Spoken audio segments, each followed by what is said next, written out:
অতিক্রম করার পরেই একটা জায়গা আসবে, যে জায়গাটার নাম হলো ময়দানে মাহাসসার, যেটা আল্লাহ তাআলা সূরা ফিলের মধ্যে বর্ণনা করেছিলেন।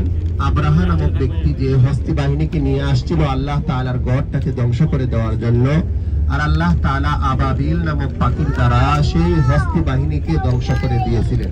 সেই ধ্বংসযজ্ঞ যে জায়গাটার মধ্যে আল্লাহ তাআলা চালিয়েছিলেন, সেই জায়গাটাই হলো এই মিনার অভ্যন্তরীণ একটা জায়গা।